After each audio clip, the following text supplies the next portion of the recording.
Sonotech cassettes. मंत्र कहिए महाराज। मेरा भैया जितना सामान फरमाइश किया सारा सामान महल से लाओ। ठीक है महाराज।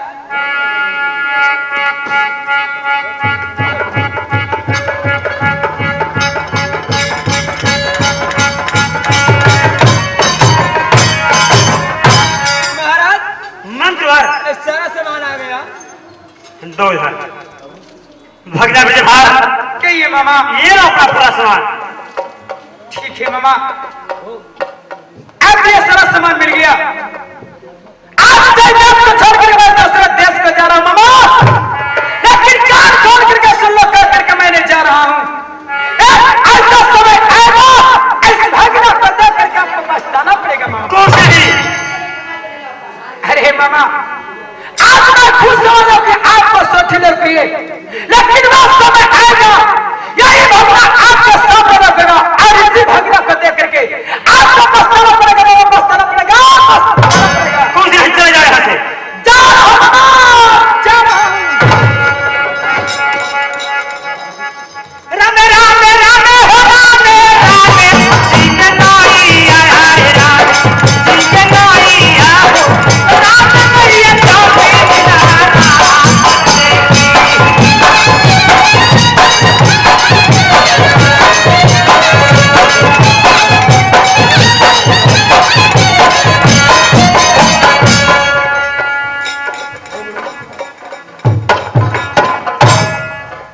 भगवान। मामा को कुछ समझ दिया लेकिन कुछ अधूरा कर दिए। अब मैं चलूं घर घर चलने में, अब मैं गुरु गोरखनाथ को पुकार करूं और पूरा हुआ समाज माफ करके और उससे पूरा करूं, तब मैं सोनपुर का प्यार करूं।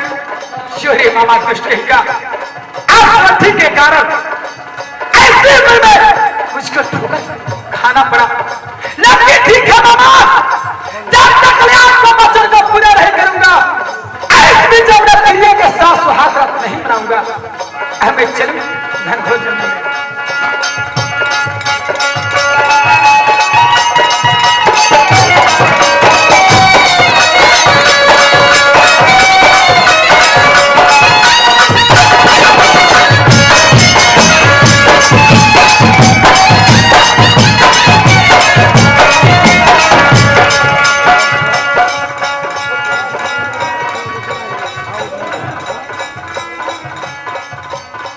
अरे माथा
चाल दे दो बाबा। एक महली बासुरी लगा जिसके बजाने से छाती से की आवाज निकले, आवाज को सुन करके सब सखियां मर जाए बाबा, सब देवता मर जाए। एक दूसरी खजरी दे दो, जिधर मैं भिक्षा मांगने के लिए जाऊं 80 गुनी खजरी में भिक्षा मांगू बाबा। चेला कहिए बाबा, ये सब क्या करोगे चेला? ऐसे आपका मतलब क्या है बाबा? मतलब जरूर है चेला। अगर चेला हो तो मेरा पूछना फर्ज है चेला, और तुम बताओ कि सब क्या करोगे चेला? अरे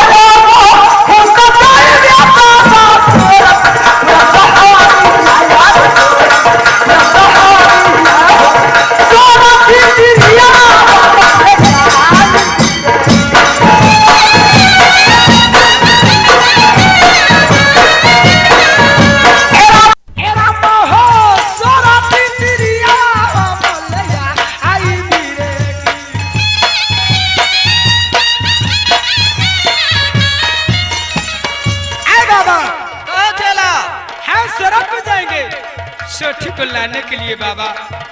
सोठी को लाने के लिए? अरे सोठी क्या करोगे चेला? अभी अभी तुम्हारा गौना हुआ है, अब सोठी की कौन जरूरत पड़ गई चेला?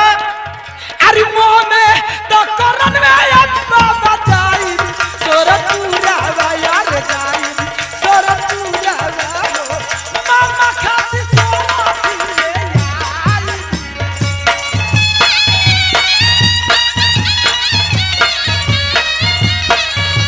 ये किया हो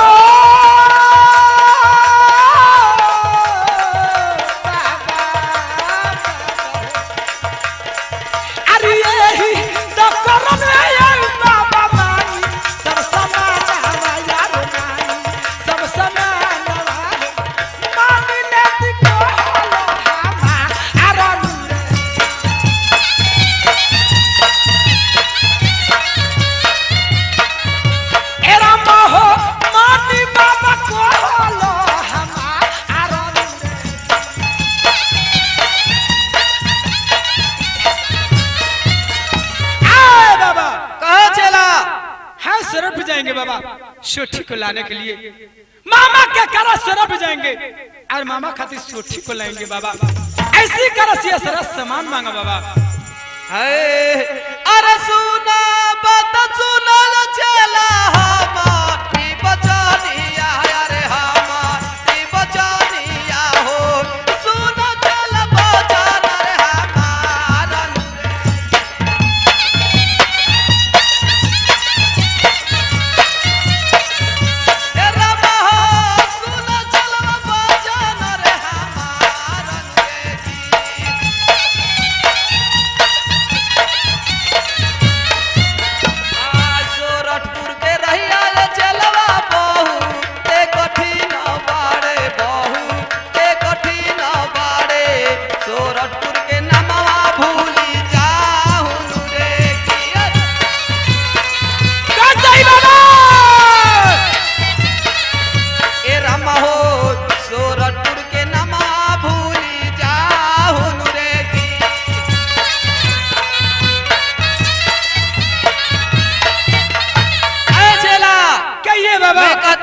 सोरठपुर मत जाओ, सोरठपुर का रास्ता बड़ी कठिन है चेला, मेरा कहाँ मान जाओ, सोरठपुर मत जाओ चेला। कहाँ जाए बाबा कुछ नहीं, कितना दिन से अपने साथ में रखे, लेकिन एक भी देश मुझसे नहीं देखे, बोलिए सामान देंगे कि नहीं बाबा?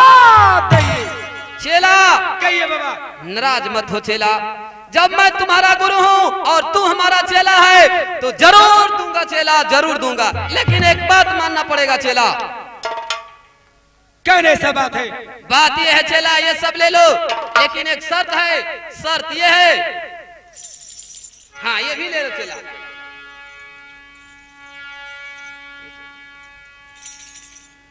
बाबा। हाँ चेला। आज तो सामान मिल गया। हाँ हाँ।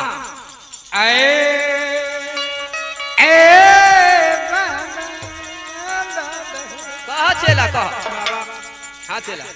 अरे जवाना हाथ दियो लो ये बाबा सब तो समान माया रे सब तो समान वो ही बहुत माया सिरता आदम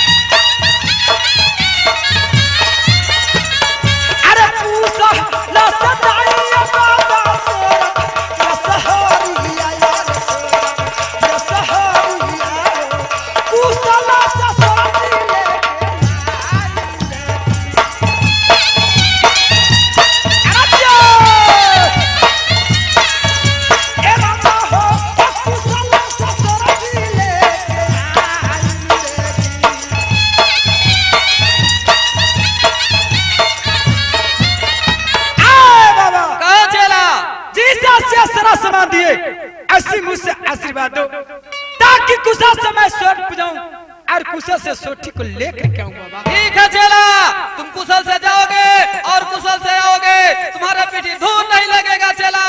जहाँ पुकारोगे वहाँ सहाय रहूंगा चेला।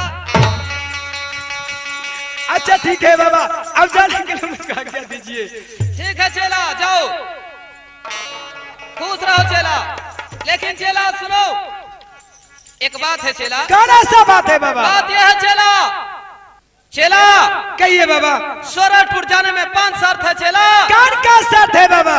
पहला शर्त है कि मामा के पास भिक्षा लेने के लिए जाना पड़ेगा चेला। ऐसा कभी नहीं होगा बाबा, ऐसा कभी नहीं होगा।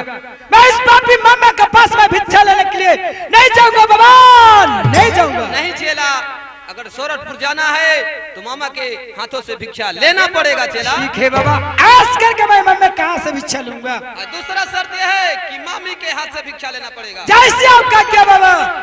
और तीसरा शर्त, किसी औरत को देखकर रास्ते में मोहना नहीं होगा चेला। जैसे आपका क्या बाबा? इसके बाद माता के हाथ से भिक्षा लेना पड़ेगा चेला। जैसे आपका क्या? और सोरठपुर जाने में 12 वर्ष तक अंजल त्यागना पड़ेगा चेला। अरे बाबा, अगर मैं 12 वर्ष लोग को त्याग दूंगा तो जीव का कैसे बाबा, जीव का कैसे? घबराओ नहीं चेला, मैं तुम्हारे ऊपर सहाय रहूंगा चेला। अरे बाबा, 12 वर्ष में अंजल त्याग दूंगा, लेकिन सोरठपुर का नाम अपने हृदय से नहीं त्यागूंगा, नहीं त्यागूंगा। मैं जा रहा हूँ बाबा। ठीक है चला बाबा हो। अरे आज तो हम लोग मामा के हाथ से भी चले चुके। हाँ, अब ज्यादा कहाँ पर चलना है? कहाँ बाबा? तो कान खोल के सुन चेला। अच्छा बाबा।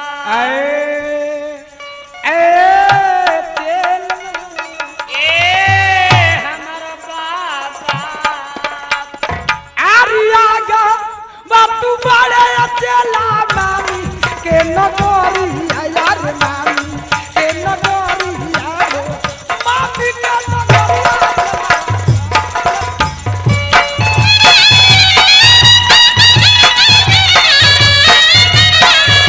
किया किया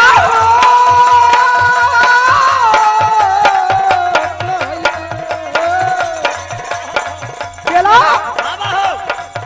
अरे मामी के दुआरिया चला योला खजगोई गो यार याला खजगोई गो मामी ला सब जा मले।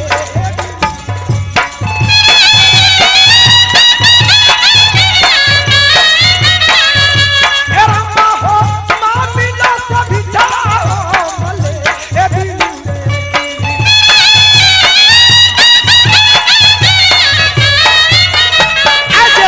बाबा हो।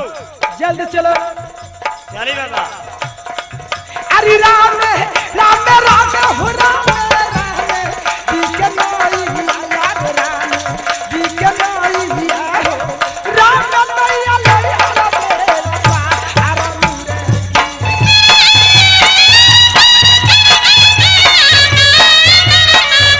ए राम हो राम नैया लैया रे बाबा मुरे।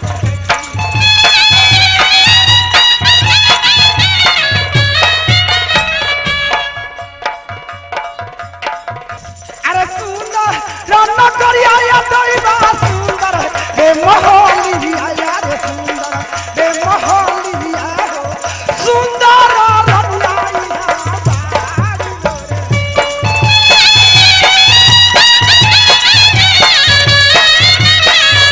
ए रम्मा हो सुंदर रनाइया बाबा हरि रे।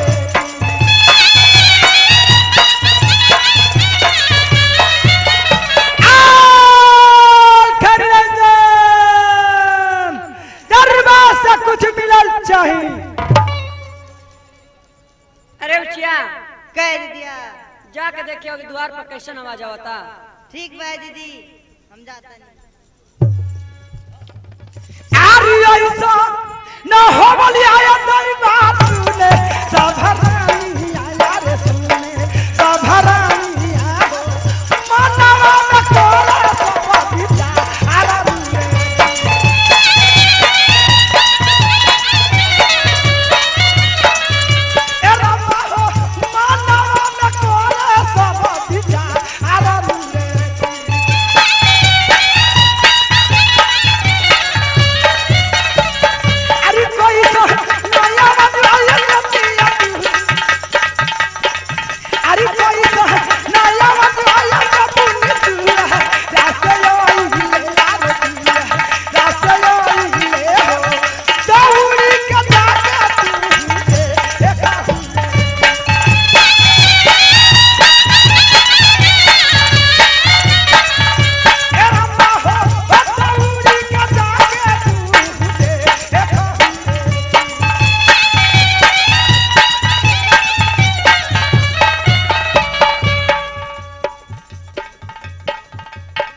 आए दीदी कब चिया द्वार पर खूब सुंदर जोगी बाबा आइल बा।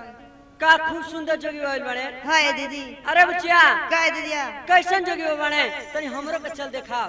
आए दीदी कब बुचिया द्वार पर खूब सुंदर जोगी बाबा आइल बा। अरे आइल बने तो चल ना हमरो के दिखाओ कैसन जोगी हो ए दीदी कब बुचिया का जने जोगी बाबा के देख ले पटाइबू ना नु। अरे हम काहे के लपटाए जाई चल ना पहले जोगी बाबा के दिखाओ तब नु।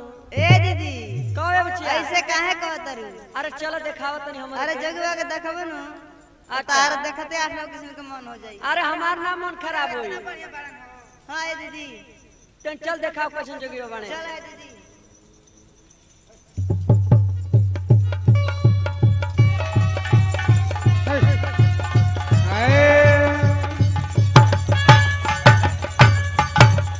अरे गढ़ के भीतरवा से दोइला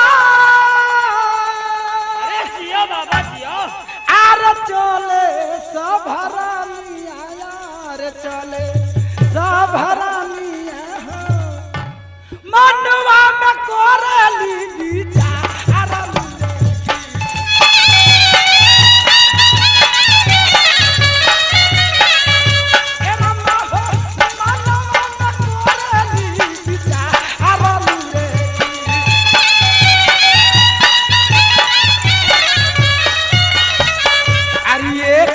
रंग दहिया ये रंग एक रंग पोशाक कराओ। ए भैया अरे और तनी मन कई बात तबे मजा आई हो। अरे ये रसक लिया ये रंग एक रंग पोशाक कराओ। एक रंग तोलिया सब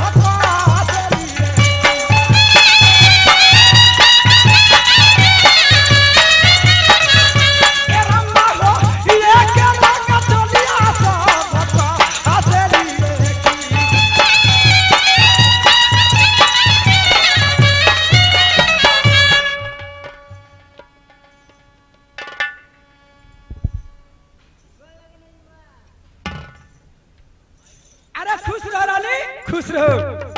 गो लगला जोगी बाबा। अरे खुश रहो रानी खुश रहो तेरी लंबी उम्र भगवान दे। गो लगनी है जोगी। अरे खुश रहो रानी खुश रहो। ए बाबा गोल लगन।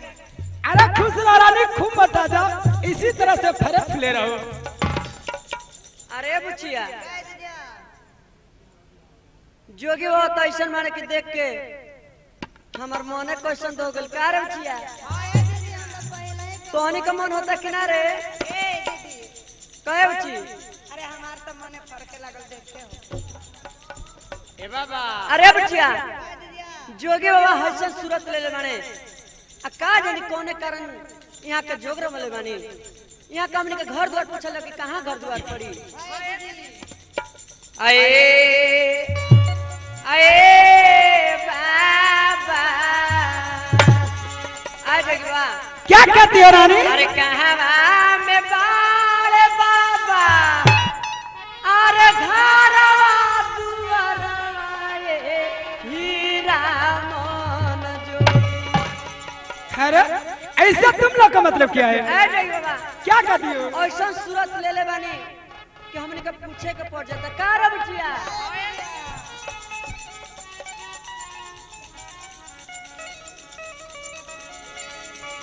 अरे कहाँ पे बाड़े बाबा अरे घरवा दुआरवा ये हीरा मन जोगी। कहवा हो पड़ेला बुनिया तो एक हीरा मन जोगी।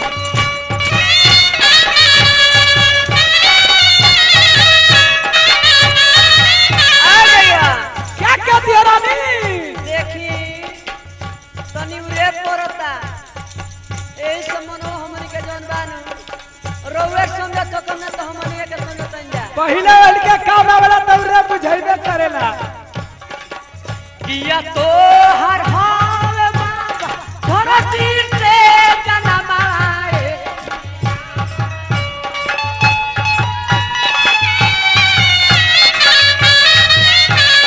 धरती से जनमाए हीरा।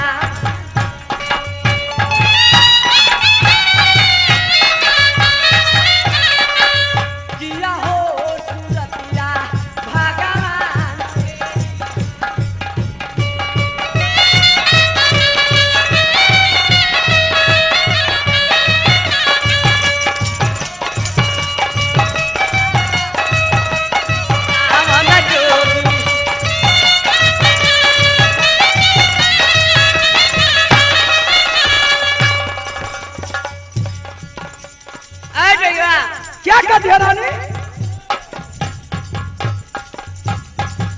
नई पे गुजरिया बाबा नई बाऊ मरिया हीरा मन जोगी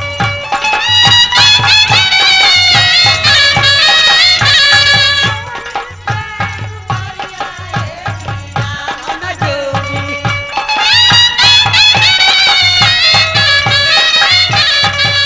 यही हो मिया में जोगावा सदा जोगी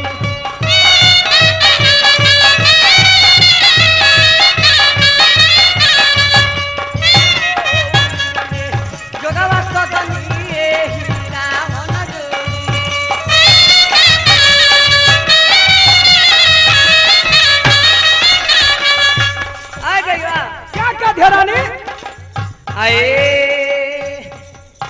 अरे किया मत दुकर बिहली किया सपली खावा यार किया सपली खावा हो किया रे बिहलिया तलवा मा राजू!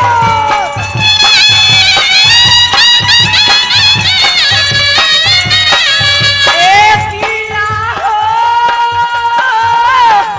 आहो ए बाबा आ गया क्या कर दिया रानी? ऐसा सूरत ले लेवानी अरे कौने काराना है बाबा अरे जो गावा रोमो बोलों देखी एकिया है रहना कौने काराना जो गावा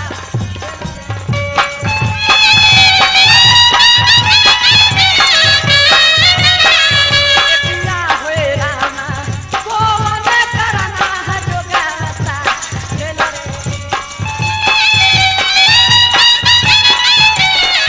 आ गया क्या कर दिया रानी?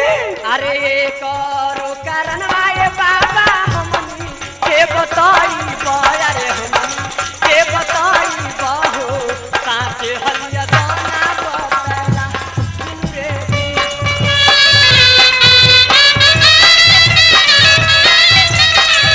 ए रमको कांचे हलिया कहत था रे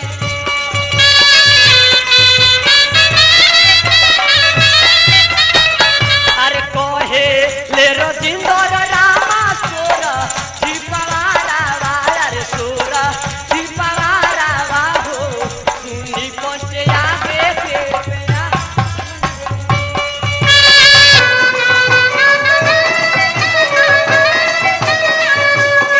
सुनी कोटे आगे के पेरा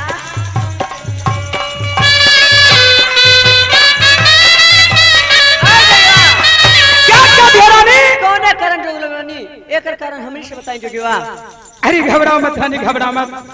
आए ए रानिया, अरे कहिए जोगिवा कहीं अरे सुनबू त सुनबू ये रानिया, अरे हमरो बचनिया हो, अरे सुन रानी बचन हमार बबुरे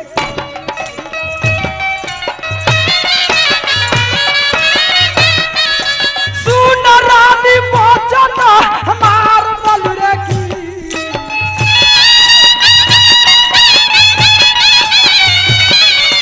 सुन रानी बचन हमार बलुरे की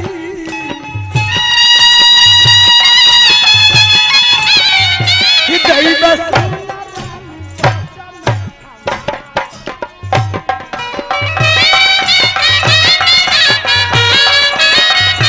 दैवा सुन रानी बचन हमार बलुरे की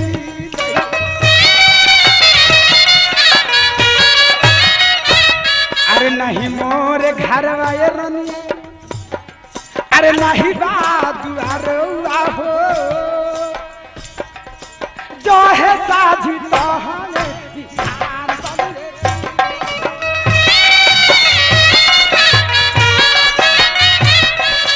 जो है साझी तो हमें बिहार बलुरे की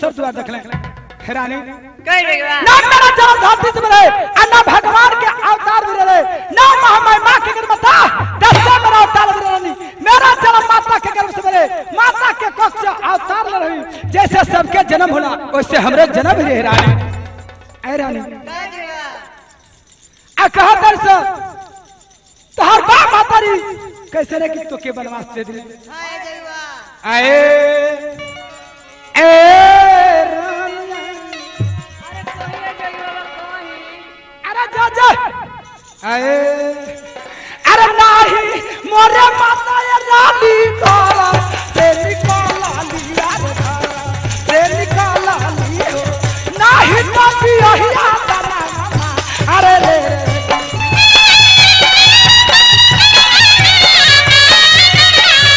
ये रम्मा हो नाही तो भी यही आता ना मामा अरे ले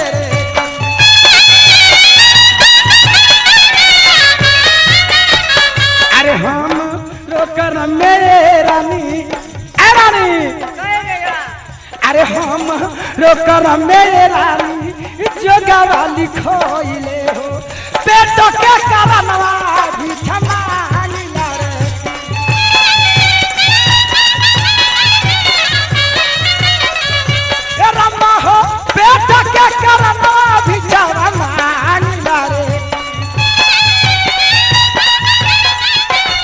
आ रानी कह देगा ना माता घर से निकली अना तिरिया तना मरस रे हमरा कर्म में जग लिख रे पेट के कारण भी क्षमात हमी अरे बुचिया सुनो तर से कि भौरानी अपन में कने बिछड़े नहीं कुछ सुनो ए हमार तो बुझाते कि बस साहे मास्टर के बिछड़े ले बड़ सका नाय दीदिया अरे बुचिया कह दीदिया सुन लो और से कि जोगी बाबा का कहले हैं हाय देवा अरे बुचिया कह दीदिया जोगी बाबा कहत रहे कि पेट के कारण भिक्षा मांगतनी तो हमनी के पहले ओकर उपाय बावे ए दीदी पहले हमारी से भेंट करस तब ना उनकर पेट भरी आ गईवा क्या कहती हो रानी आए आए बाबा अरे जा जा आ गईवा क्या कहती हो अरे सुनबा तो सुनबा ए बाबा अरे हम रो बचनिया यार हम रो बचनिया हो सुन बाबा बचनो हमा कन होला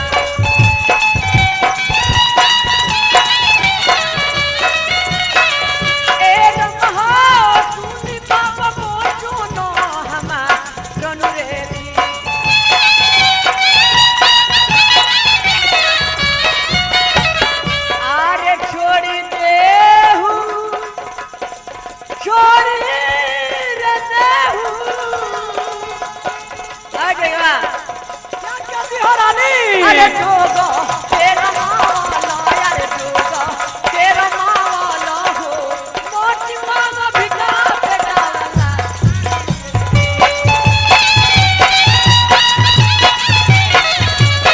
तेरा महा मोटी मांगा भिगा पे डालना इंद्रे की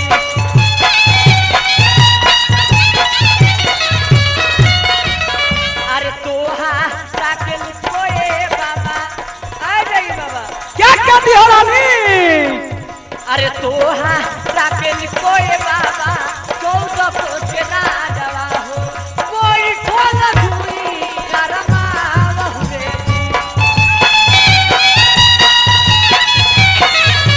ए रम हो कोई ठोल धुई करमा बहुरे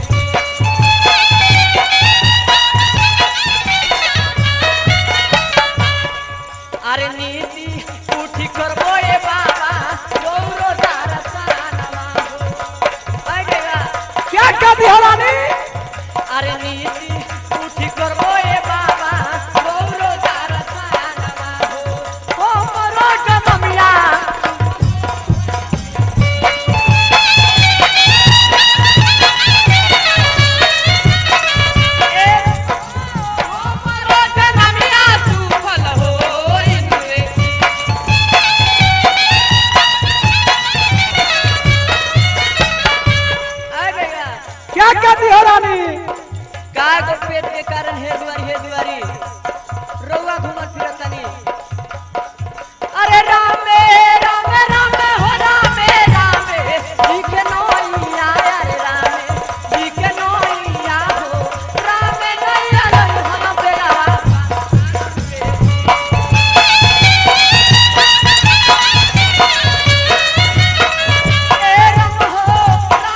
जोरिया जोरी मार जाने घूमल फिरता नहीं रउआ के 14 कोस के रात पर लिख दे जा बैठल धुइया रमैया जोगी बाबा अरे जो तोरा लखरा हम कितना देखनी कहा तर की रात पाठ लिख दे आ जाएगा क्या कर दियो और नीति उति दर्शन कर जा हमनी के जन्म सफल है जोगी बा अरे जैसा अरे हमारे नीति दर्शन का कर दो अगर नीति दर्शन भगवान के करते तो तोहरी के जन्म सफल हो जाए हम भगवान है कि हमरा के दर्शन करब सरे आ जाएगा क्या कहती हो जेकरा खातिर जे बढ़िया लागेला उहे भगवान हो जाला कहो मास्टर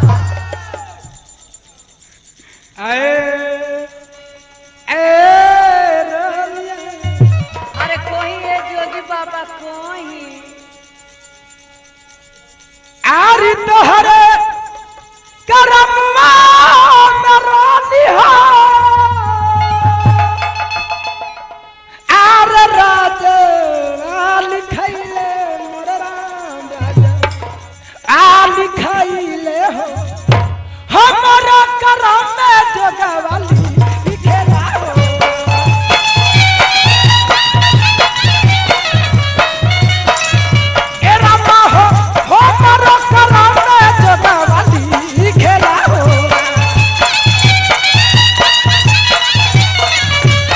ए रानी कोई है जोगी बाबा अरे बहता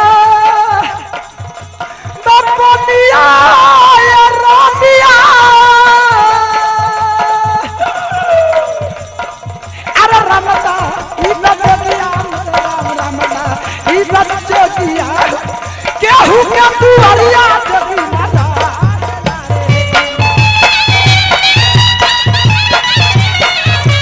ए रमा हो केहू के दुआरिया जगी माता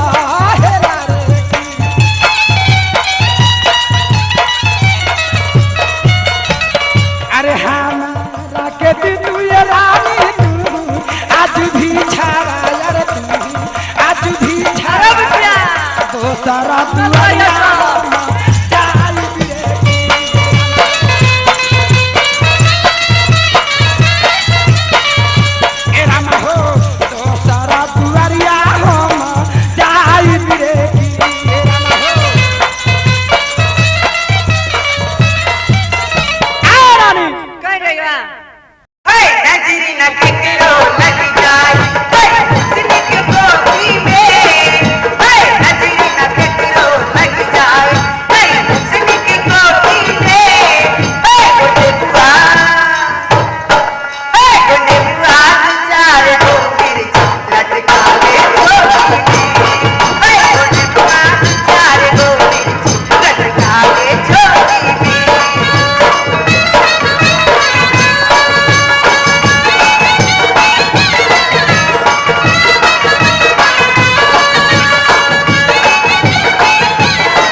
चार गोपी लटकाए छोटी में, चार गोपी लटकाए छोटी में।